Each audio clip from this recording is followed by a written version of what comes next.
بسم اللہ الرحمن الرحیم۔ آج کی ویڈیو میں ہم آپ کے ساتھ دعا کی برکت کو شیئر کریں گے۔ ایک خدا پرست غلام کی دعا کی برکت کا واقعہ۔ اس نے دعا کی تو اللہ تعالیٰ نے کس طرح سے قبول فرمائی اور دعا کرنے کا طریقہ کیا ہے۔ حضرت عبداللہ بن مبارک رحمۃ اللہ علیہ فرماتے ہیں کہ ایک مرتبہ مکہ معظمہ میں شدید قحط پڑا۔ لوگ نماز استسقاء کے لیے میدان عرفات میں جمع ہوتے رہے، لیکن کسی طرح قحط کے آثار کم نہ ہوئے۔ برابر ایک ہفتہ اسی طرح گزر گیا۔ چنانچہ آئندہ ہفتے جمعے کی نماز کے بعد لوگ پھر عرفات میں جمع ہوئے تو میں نے دیکھا کہ ایک سیاہ فام ضعیف و ناتواں انسان ہے جس نے 2 رکعت نماز پڑھ کر اللہ تعالیٰ سے دعا مانگی اور سجدے میں گر کر قسم کھائی کہ تیری عزت و جلال کی قسم، اس وقت تک سجدے سے سر نہ اٹھاؤں گا جب تک تو باران رحمت سے اپنے بندوں کو سیراب نہ کر دے۔ چنانچہ اس کی اس دعا کے بعد میں نے دیکھا کہ آسمان پر سیاہ بادل چھا گئے اور اس قدر مینہ برسا کہ میں حیران تھا۔ بعد ازاں اس سیاہ فام بندہ خدا نے اپنے رب کی حمد و ثنا بیان کی اور چل دیا۔ میں بھی اس کے پیچھے پیچھے ہو لیا کہ دیکھوں کہ یہ شخص کہاں جاتا ہے۔ جب وہ چلتے چلتے ایسے مکان میں داخل ہوا جہاں ایک بردہ فروش رہتا تھا، یہ دیکھ کر واپس چلا آیا اور صبح کو کچھ روپے لے کر اس بردہ فروش کے مکان میں پہنچا۔ میں نے کہا کہ مجھے ایک غلام خریدنے کی ضرورت ہے۔ میری اس درخواست پر اس سوداگر نے تقریباً 30 غلام مجھے دکھائے۔ ان سب کو دیکھ بھال کر میں نے کہا، ان کے علاوہ اور بھی کوئی غلام ہے؟ اس نے جواب دیا، ہاں، ایک منحوس سا غلام اور ہے جو کسی سے بات نہیں کرتا۔ میں نے کہا، اسے بھی دکھا دو۔ تو سوداگر اس غلام کو لے آیا جس کو میں دیکھ چکا تھا کہ اس کی دعا سے اللہ نے باران رحمت کی تھی۔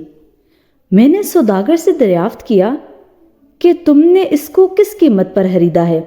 سوداگر کہنے لگا کہ خریدا تو ہے میں نے 20 اشرفیوں کا، مگر آپ کو صرف 10 ہی اشرفی کا دے دوں گا۔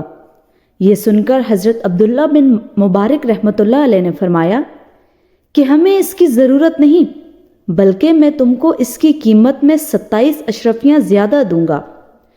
پھر فرمانے لگے کہ بس اس کا سودا کر کے وہ غلام کو ہمراہ لے کر چل آئے۔ تو وہ غلام کہنے لگا، اے میرے آقا، آپ نے آخر مجھے کیوں خریدا ہے؟ میں تو کسی بھی خدمت کے قابل نہیں ہوں۔ میں نے عرض کیا کہ میں نے تم کو اس لیے خریدا ہے کہ میں تمہارا خادم بنوں اور تم میرے مالک۔ میری اس بات پر غلام نے دریافت کیا کہ آپ ایسا کیوں کر رہے ہیں؟ اس پر میں نے عرض کیا کہ میں کل تمہاری کرامت دیکھ چکا ہوں۔ اللہ نے تمہاری دعا قبول فرمائی اور اپنی رحمت کی بارش کر دی جس کے لیے مخلوق پریشان تھی۔ اس نے دریافت کیا کہ کیا واقعی آپ نے ایسا دیکھا ہے؟ میں نے کہا، ہاں۔ اس کے بعد اس نے دریافت کیا کہ کیا آپ مجھے آزاد کرتے ہیں؟ میں نے کہا کہ تو اللہ کے واسطے آزاد ہے۔ اس کے بعد میں نے ایک غیبی آواز سنی کہ اے بن مبارک، تجھے بشارت ہو، اللہ تعالیٰ نے تیری مغفرت فرما دی۔ بعد ازاں اس غلام نے کامل وضو کر کے 2 رکعت نماز پڑھی اور کہا کہ اس چھوٹے آقا کی آزادی پر تو اللہ کا شکر ہے، مگر اللہ تبارک و تعالیٰ کے آزاد کرنے پر اس کا شکر کس طرح ادا کروں؟ اس کے بعد دوبارہ وضو کر کے اس نے 2 رکعت نماز ادا کی اور دونوں ہاتھ آسمان کی طرف اٹھا کر دعا مانگی کہ الہی، تجھے معلوم ہے کہ میں نے 30 سال تک تیری عبادت کی اور میرے تیرے درمیان عہد تھا کہ میں میرا پردہ فاش نہ کرے گا، مگر اب جب کہ یہ راز کھل گیا تو میری روح قبض کر کے اپنے پاس بلا لے۔ جب دیکھا تو اس کی روح پرواز کر چکی تھی۔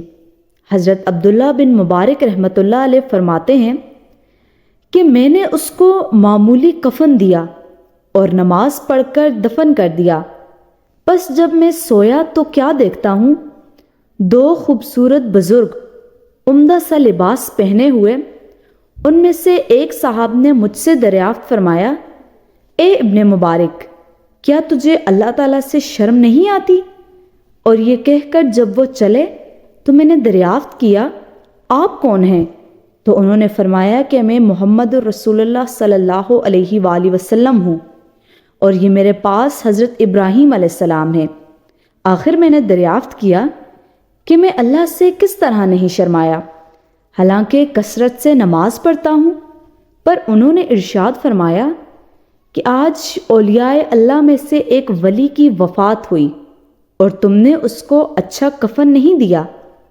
چنانچہ جب صبح ہوئی تو میں نے اس غلام کی قبر کھلوائی اور کھلوا کر نہایت عمدہ اور نفیس کفن پہنایا اور دوبارہ نماز جنازہ ادا کر کے دفن کر دیا۔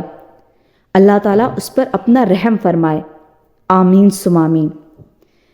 اس واقعے سے ہمیں یہ سبق ملتا ہے کہ سچ ہے، اللہ تعالیٰ اپنے مطیع اور فرما برداروں کی خود عزت بڑھاتا ہے۔ جو اپنے آپ کو اللہ کے لیے فنا کر دیتا ہے، اللہ تعالیٰ دنیا کو اس کے آگے جھکا دیتا ہے۔ دعا ہے کہ اللہ تعالیٰ ہم سب کو بھی نیک بننے کی توفیق عطا فرمائے، آمین ثم آمین۔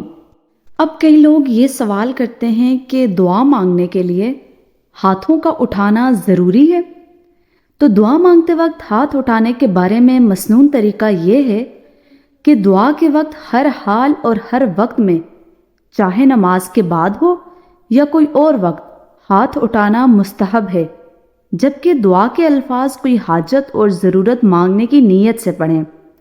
لیکن جب دعائیں پڑھنے سے ذکر مسنون ہو، جیسے صبح شام کی دعائیں، جاگنے اور سونے کی دعائیں، مسجد میں آنے اور واپس جانے کی دعائیں، کھانا کھانے کی، لباس پہننے کی دعائیں، تو ان دعاؤں میں ہاتھ اٹھانا مسنون نہیں ہے۔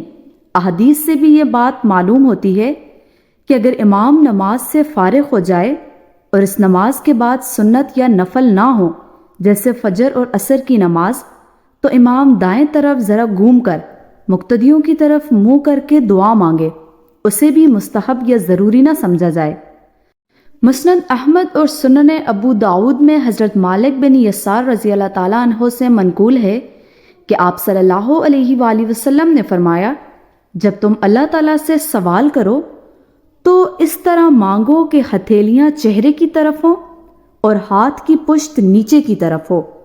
حضرت عبداللہ بن عباس رضی اللہ تعالیٰ عنہ اور حضرت عمر رضی اللہ تعالیٰ عنہ سے بھی منقول ہے کہ جب آپ صلی اللہ علیہ وآلہ وسلم دعا سے فارغ ہوتے تو ہاتھوں کو اپنے چہرے پر پھیر لیتے۔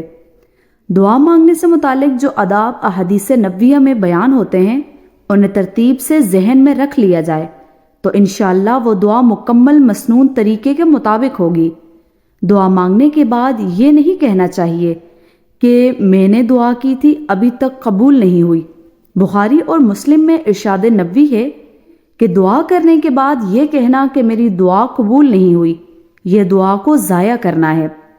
اس لیے کہ انسان جو مانگتا ہے اللہ تعالیٰ یا تو وہی چیز دے دیتا ہے یا نعم البدل عطا فرماتا ہے، یا دنیا میں اس دعا کا کوئی اثر ظاہر نہیں ہوتا، لیکن اللہ تعالیٰ اس کے بدلے بندہ کے گناہ معاف کر دیتا ہے۔